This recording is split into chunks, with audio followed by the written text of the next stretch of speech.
Každé dobrodružstvo sa začína obyčajným momentom, tentokrát tankovaním plnej nádrže pred ďalekou cestou.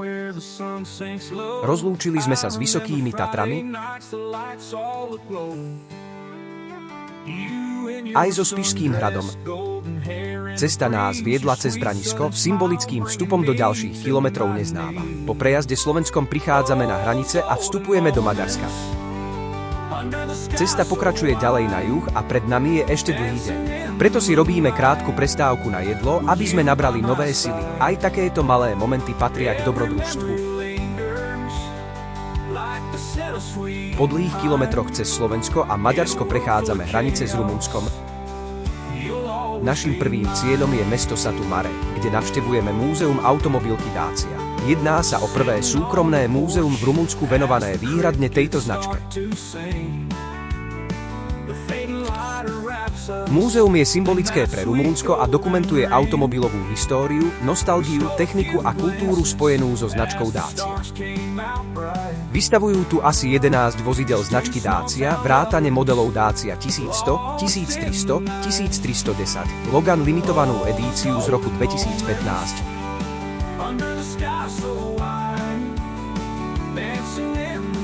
Tiež model Leston 500 a unikátne kusy ako čierna Dacia, ktorú mali len orgány security.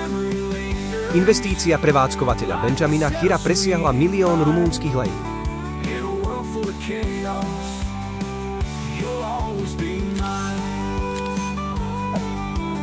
Po návšteve muzea sa opäť vraciame na diaľnicu.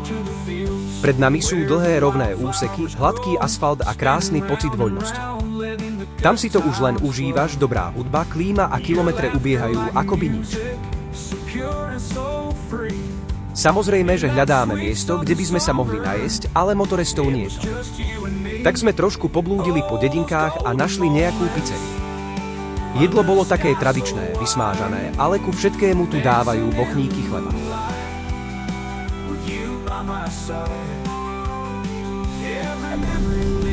Trošku sme poblúdili, kým sme našli opäť cestu na krásny asfalt plný zátačiek a rýchlostných úsekov.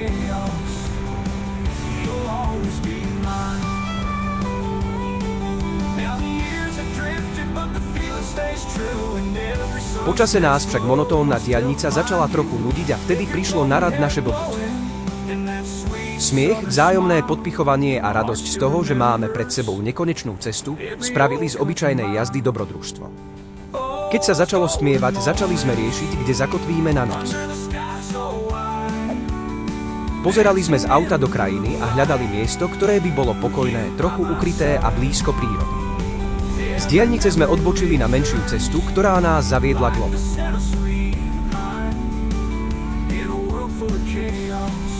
Po chvíli jazdy sme našli presne to, čo sme hľadali, tiché miesto obklopené skalami.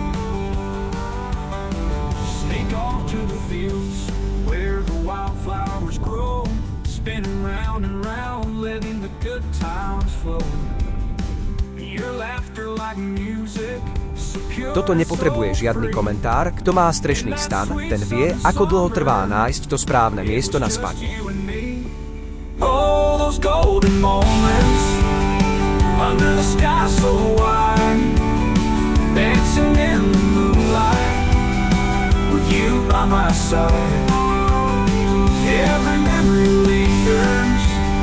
Like a set of sweet pine in a world full of chaos, you'll always be mine. Now the years have drifted, but the feeling stays true, and every sunset's glow, I'll still find you with your golden hair blowing and that sweet southern smile. Keď sme zastavili, všetko utíchlo, len jemné cvrčkanie hmyzu a vôňa trávy, ktorá sa miešala s chladným večerným vzduchom. Bolo to dokonalé miesto na prespanie.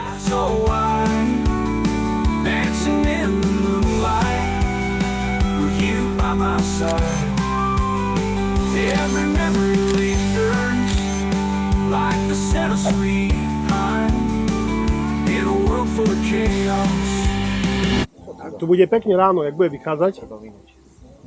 Bude si tak dvíhať. Daj už to tú kameru, Janko. Jakú? A tu čo je kamera?